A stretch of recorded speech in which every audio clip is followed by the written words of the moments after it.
L'attesa finita, a Trento è iniziata la 3 giorni della 91esima adunata nazionale degli alpini. La festa delle penne nere venete non è scalfita dagli atti intimidatori delle ultime ore, come il sabotaggio delle centraline ferroviarie. Tragedia nel pomeriggio in un noto campeggio della Val di Zoldo. Il titolare 71enne cade in un pozzetto, batte la testa e muore. Folle bravata di uno studente in una scuola del Veronese, l'uso di uno spray urticante nell'aria costringe ad evacuare 500 persone e 23 finiscono all'ospedale. A 24 ore dalla chiusura della lista per le amministrative, la clamorosa decisione dei vertici del Movimento 5 Stelle, congelato il simbolo per il candidato di Bartolo a Vicenza. Si dice estraneo all'accusa di aver finanziato il terrorismo l'imprenditore di Musile e di Piave, ma le indagini si concentrano su 53.000 euro partiti del veneziano. Panettiere di Venezia bersagliato dai ladri installa le telecamere di sorveglianza, ma manca un'autorizzazione, esercente multato. Dopo la mobilitazione generale per il caso dell'imprenditrice trevigiana esclusa da una fiera perché voleva entrare con la figlioletta di 6 mesi, il regolamento è stato modificato. Buonasera telespettatori di Antenna 3, ben ritrovati con l'edizione del Veneto dei nostri telegiornali. In primo piano la 91esima adunata delle penne nere, questa mattina con la cerimonia ufficiale dell'alza bandiera, il via alla 3 giorni dell'adunata nazionale degli alpini. Festa delle penne nere che non è stata scalfita in quello che è lo spirito autentico della manifestazione dalle azioni delle ultime ore, come il sabotaggio delle centraline ferroviarie. Ma per vedere l'atmosfera di festa e per conoscere tutti i dettagli delle ultime ore ci colleghiamo subito con Trento, dove c'è per noi Lucio Zanato con Nicoletta Rizzetto. Buonasera Lucio. Buonasera Marta, buonasera ai nostri telespettatori. In questo momento tra breve ci sarà lo sfilamento della bandiera di guerra dal Castello del Buon Consiglio fino in Piazza del Duomo in centro a Trento, però noi abbiamo deciso di partire da questa zona. Guardate dietro i Monti del Trentino, questo è uno dei punti dove gli alpini stanno passando questa 3 giorni. Siamo negli accampamenti in una delle parti storiche, insomma, degli alpini, perché è qui la vera alpinità, almeno per quanto riguarda questa prima serata. Ci sono diversi appuntamenti in centro, però in realtà gli alpini stanno qua e siamo con gli alpini della zona di Vicenza, della sezione di Vicenza. Buonasera. Allora, intanto come vede questa adunata lei? È bellissimo, solo che qua oggi ha piovuto e siamo nella melma, perché ci aveva voluto un po' di più di aino della roba, invece così è andata. E comunque noi siamo contenti lo stesso. Perché ha trovato qualcuno dei suoi commilitoni? Sì, ne siamo sentiti, trovati stamattina. Pronto a sfilare per domenica? Senz'altro, senz'altro. E allora noi proseguiamo in questo nostro viaggio. Vedete, io ho lo zaino, perché da bravo alpino anch'io porto il mio zaino in spalla, e come vedete abbiamo chi con la macchina si è portato l'aquila e l'aquila alpina, giustamente. Allora, sempre nella zona del Vicentino sentiamo invece un altro degli alpini. Allora, come vi siete, non mi scappi, come vi state organizzando? Come stiamo qua da Stasera? Stasera cena? Si mangia, sì. Si mangia e si canta? Tanto. Com'è? Treviso era meglio di adesso? Beh, forse che era meno acqua magari, o no? Però siamo anche in Trentino. Sì. Dimmi, amore. Va bene, allora Nicoletta, se torni su di me, giusto per farvi vedere quanta gente già c'è, molta, dicevo appunto, prende l'autobus, perché ricordiamolo, qui tutto è off limits, nel senso che le auto per una questione anche di sicurezza non passano in centro se non con pass particolari. Ricordiamo che qui si punta a superare le 500.000 presenze di Treviso, arrivare a 600.000. Si parla addirittura di raggiungere le 100.000 persone, 100.000 alpini in sfilamento domenica, quindi l'atmosfera di festa e la festa sta partendo. Per il momento da Trento è tutto, restituisco la linea allo studio. Abbiamo anche un servizio relativo alla partenza proprio con la cerimonia dell'alza bandiera di questa 91esima adunata delle penne nere. Vediamo.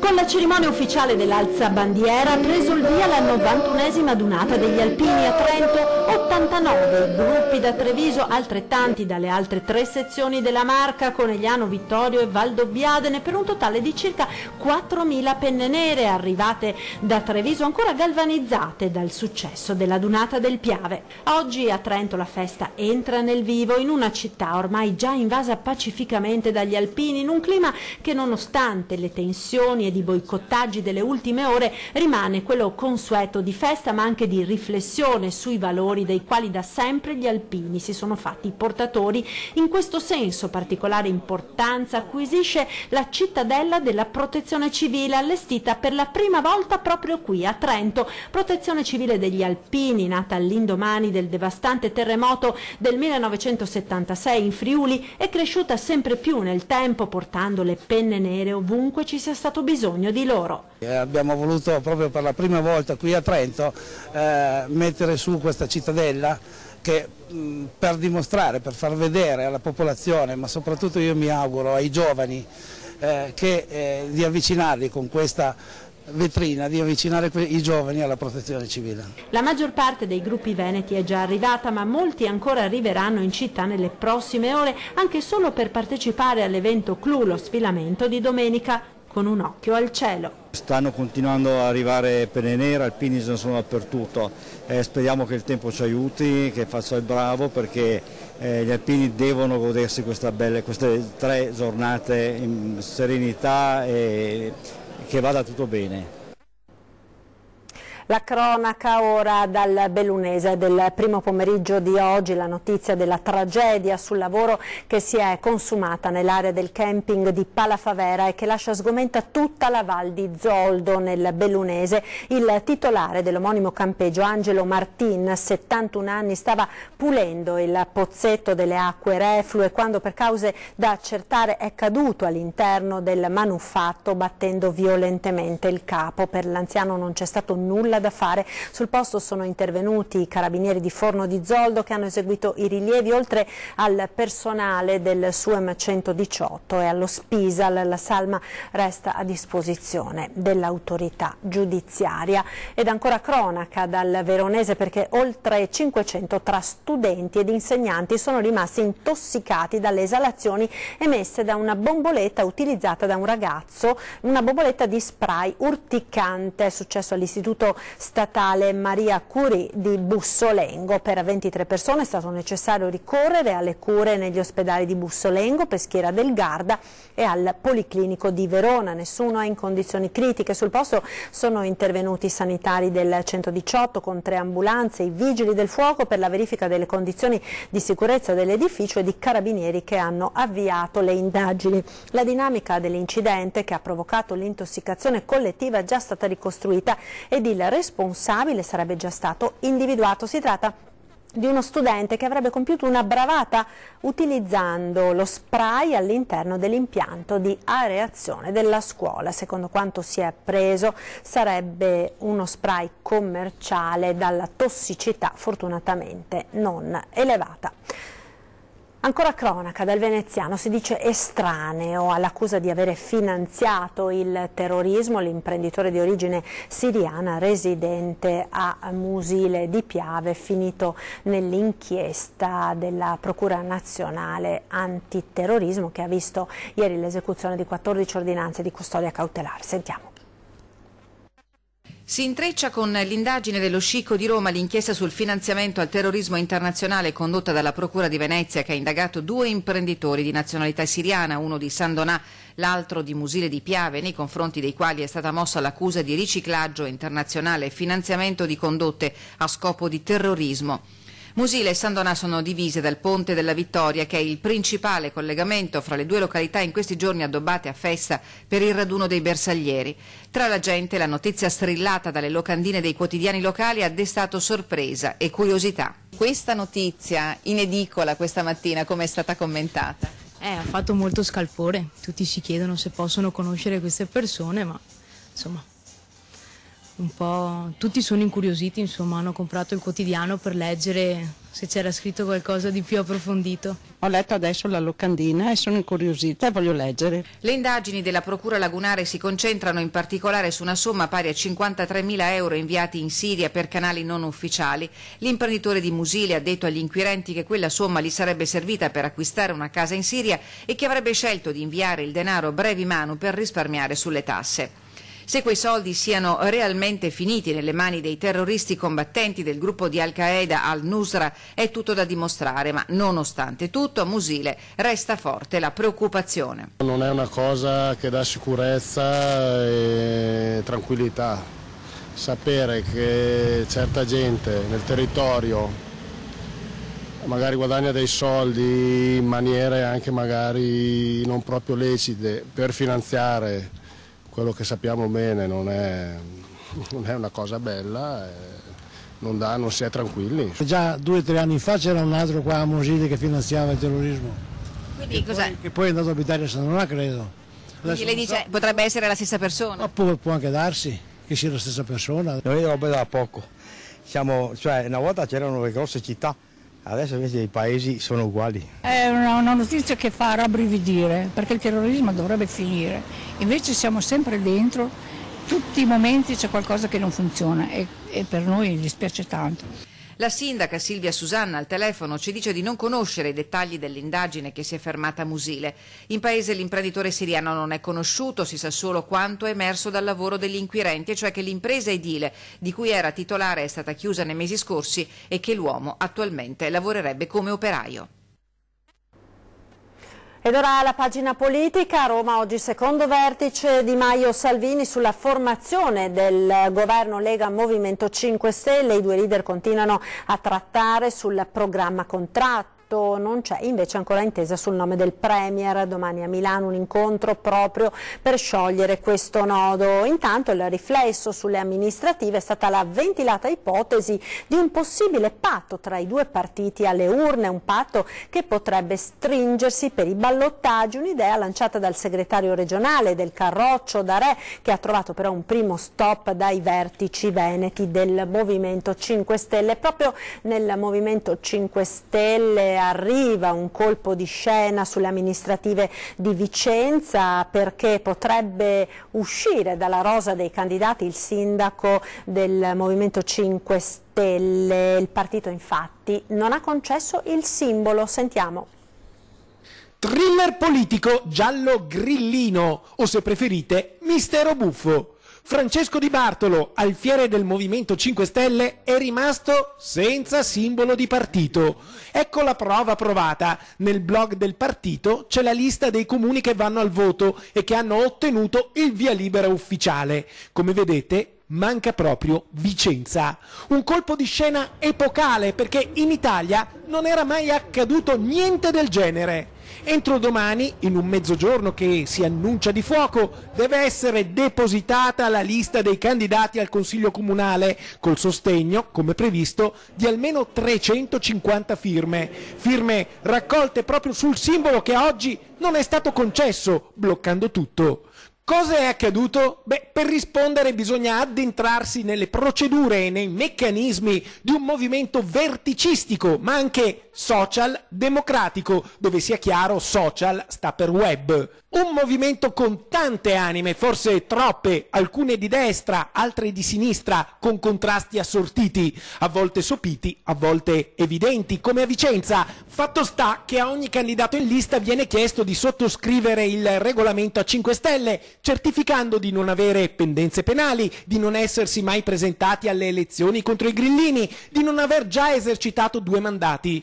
Tutta la documentazione viene inviata allo staff del garante del partito, Beppe Grillo, che fa una valutazione esclusivamente tecnica. Ed è qui che nasce il mistero. Perché dopo 2 mesi non è ancora arrivata la certificazione? Manca forse un documento? È possibile che per un impiccio burocratico il movimento perde il lavoro in Consiglio Comunale di 5 anni, 1 per stella? Dal meetup di Vicenza pare sia stato lanciato un appello ai leader nazionali per sbloccare la situazione, ma non risultano risposte. C'è ancora tempo, fino a mezzogiorno di domani, per il contraccolpo di scena. I grillini vicentini si presenteranno in comune con liste e firme per farsi trovare pronti in caso di certificazione in extremis, perché si sa, i thriller, anche quelli politici, hanno sempre un finale a sorpresa. Doccia fredda per la candidatura UNESCO delle colline del Prosecco di Conegliano e Valdobbiadene, ma i territori non si arrendono, decisi a giocare fino all'ultimo la partita. Colline del Prosecco di Conegliano e Valdobbiadene, patrimonio dell'UNESCO, doccia fredda sulla candidatura. Pubblicato il primo esito della valutazione sul dossier e il risultato non è positivo. Le indiscrezioni giravano già dallo scorso febbraio, si presumeva per motivazioni di tipo ambientale. In realtà le ragioni della bocciatura sono di tutt'altro genere. A non convincere i commissari UNESCO è proprio questo territorio veneto che non avrebbe quelle caratteristiche di unicità necessarie. In altre parole, le colline della Pedemontana Trevigiana non presenterebbero quelle tipicità di paesaggio tali da renderle patrimonio dell'umanità, anzi proprio l'estensione delle coltivazioni dei vigneti avrebbe in qualche modo compromesso il paesaggio originario. Una bella mazzata, anche se la valutazione ad onor del vero non manca di sottolineare anche la bellezza del territorio, la capacità gestionale, la storicità di un territorio di cui si sottolinea il valore mondiale. Sicuramente non è un passo felice in questo momento, ma bisogna guardare anche al dossier completo. Sicuramente la bocciatura riguarda una parte solamente che secondo me può essere recuperata e bisogna recuperare. È proprio sui pregi comunque riconosciuti che il comitato promotore della candidatura intende far leva per ribaltare il verdetto ed arrivare alla fine ad un esito positivo. Insomma, Conegliano e Valdobbiadene non si arrendono, decise a giocare fino in fondo la partita. È successo anche ad altre zone che si approcciavano a diventare patrimonio dell'umanità e poi lo sono diventate, per cui noi continuiamo ad essere fiduciosi e a lavorare a testa bassa perché il nostro territorio abbia un riconoscimento che assolutamente merita. A Venezia ora uno Stato spesso non in grado di garantire la sicurezza dei cittadini, alle volte particolarmente efficiente nel colpire chi dai criminali prova a difendersi come può. Lo dimostra una volta di più la vicenda che ha visto protagonista un panettiere veneziano. Sentiamo cosa è successo. Installa le telecamere nel suo panificio dopo 5 visite notturne dei ladri, ma lo Stato lo multa per la mancanza di autorizzazione e lo denuncia all'autorità giudiziaria. Neppure sapevo di dover chiedere il permesso, confessa, ho dovuto toglierle e pagare una sanzione da 500 euro. Protagonista della kafkiana vicenda il titolare del panificio Barozzi in Salisada San Pantalon, non distante da Campo Santa Margherita. Una zona negli ultimi tempi particolarmente bersagliata dalla piccola criminalità. Ultimamente si stanno verificando diversi tentativi o più o meno riusciti di effrazioni in locali in attività della zona, e questa è una cosa che probabilmente, avendo noi in attività, maggiormente ci preoccupa. Un fenomeno relativamente nuovo per il centro storico, fino a pochi anni fa considerato isola felice dal punto di vista della sicurezza. Oggi non è più così. Siamo invasi da una mole di extracomunitari, di gente che ciondola tutto il giorno o chiedendo la carità o semplicemente ciondolando con scopi più o meno leciti e che quindi non ti fa un po' pensare, ecco. Ai furti in genere di qualche manciata di euro si aggiungono i danni ben più ingenti causati dalle effrazioni, nonché i comportamenti incivili che hanno colpito più volte i dintorni del panificio dell'albergo adiacente. La mattina trovavamo tutto sporco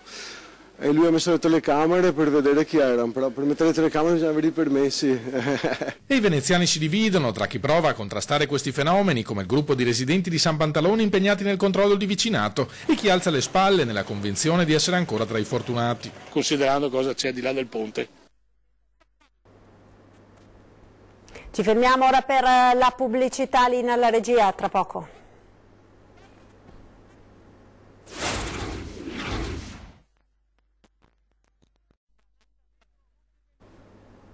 TG del Veneto, rieccoci in studio. La vittoria di Chiara alla fiera apre le porte alle mamme. Dopo la mobilitazione generale per il caso dell'imprenditrice trevigiana esclusa da una fiera perché voleva entrare con la figlioletta di 6 mesi, il regolamento è stato modificato. Sentiamo. La Fiera di Parma si è scusata ed ha fatto sapere che il regolamento ribattezzato antimamme verrà modificato. Alla fine la denuncia dell'imprenditrice trevigiana Chiara Ceccon è servita ad aprire le porte del polo fieristico anche alle donne con bimbi al seguito. Già, perché questa giovane imprenditrice, mamma di una bimba che è ancora allatta, non è riuscita nei giorni scorsi ad entrare a Cibus, Fiera Internazionale del Food, perché aveva con sé la figlioletta di 6 mesi. Il regolamento vieta infatti l'accesso ai minori anche se accompagnati, anche se si tratta di neonati nel passeggino. Una vicenda che la dice lunga sulla tutela della maternità e sulla parità tra uomo e donna nel mondo del lavoro, in un paese come l'Italia dove solo la metà delle donne lavora e molte sono costrette a restare a casa quando diventano madri. Il caso sollevato dall'imprenditrice trevigiana farà scuola almeno nel settore di manifestazioni di questo tipo. In fiera a Parma potranno quindi entrare anche le mamme con bimbi al seguito e verranno predisposti anche dei servizi. Un paese, l'Italia, con enormi ritardi rispetto al resto d'Europa. Per restare nell'ambito fieristico, a Norimberga, dove si svolge la più grande fiera del biologico, non solo i bimbi entrano gratis, ma ci sono per le mamme tutta una serie di servizi gratuiti, dal babysitting all'area giochi ai passeggini di cortesia, tanti piccoli e grandi segnali per aiutare le donne che non devono essere costrette a scegliere tra lavoro e maternità. Dei segnali chiari e precisi verso una direzione di reale parità tra i due sessi in ambito lavorativo, altrimenti la maternità rimarrà sempre un ostacolo alla realizzazione personale della donna e si troverà sempre costretta a scegliere tra una e l'altra oppure a vivere male una e l'altra. Parliamo ora del tempo. Abbiamo visto a Trento la pioggerellina sta in qualche modo creando qualche problemino alla Dunata Nazionale degli Alpini, tutti dunque con gli occhi al cielo. Sentiamo che weekend sarà dal nostro esperto. Signore e signori, ecco a voi il weekend a due facce. Se dovete preparare un picnic meglio scegliere domani. Domenica non è assolutamente proibitivo, ma bisogna essere preparati a una certa instabilità. Sabato avremo una giornata prevalentemente soleggiata con clima anche molto caldo, infatti le temperature sulla pianura padana raggiungeranno anche i 27-28 gradi, quindi non sono attese precipitazioni, sono molto isolate sul Bellunese. Domenica la situazione cambia perché si avvicina all'Italia un ciclone di origine islandese, per cui l'instabilità atmosferica aumenterà nel corso del pomeriggio, possibili rovesci già sul Veronese al mattino, ma nel pomeriggio temporali ancora sul Veronese, sul Vicentino, sul Bellunese, che si potranno estendere fino alla pianura del Trevigiano e anche del nord padovano. Instabilità dunque la parola chiave, la prossima settimana sarà poco clemente, almeno nella prima parte. Ci attendiamo per lunedì un calo termico di 4-5 gradi e anche nei giorni successivi con temperature massime che non supereranno i 21-22 gradi. Addio a questa primavera dal sapore estivo? No, nella seconda parte della prossima settimana torna il bello e stavolta sarà più stabile.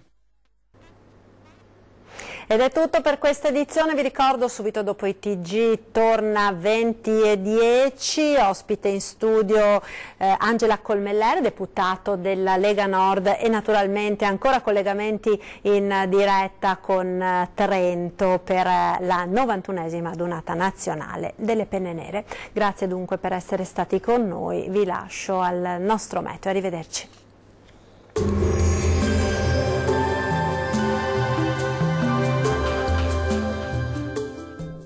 Imperdibile offerta da Fresco e Vario. Lunedì 14 e martedì 15 maggio sconto 20% su tutti i prodotti.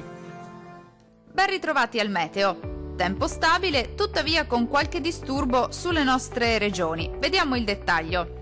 Sul Veneto bel tempo con ampio soleggiamento al mattino. Nel pomeriggio proseguirà la stabilità, ma saranno anche possibili isolati acquazzoni sul Bellunese e sui monti del Vicentino. Sempre tanto sole invece sul resto della regione. Temperature in lieve aumento con minime comprese tra 12 e 16 gradi, valori massimi tra 23 e 27 gradi. Situazione simile sul Friuli Venezia Giulia, tanto sole nella prima parte della giornata con il cielo che sarà sereno pressoché ovunque. Dal pomeriggio qualche rovescio temporale sull'Udinese e sul Triestino, sempre buono invece altrove. Temperature minime tra 14 e 15 gradi, valori massimi compresi invece tra 25 e 27 gradi circa.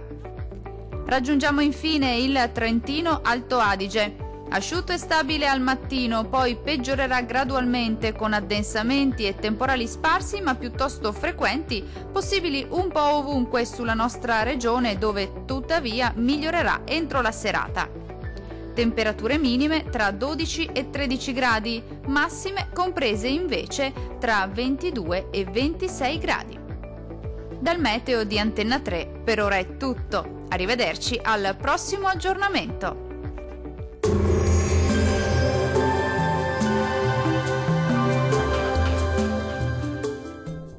Imperdibile offerta da Fresco e Vario. Lunedì 14 e martedì 15 maggio sconto 20% su tutti i prodotti.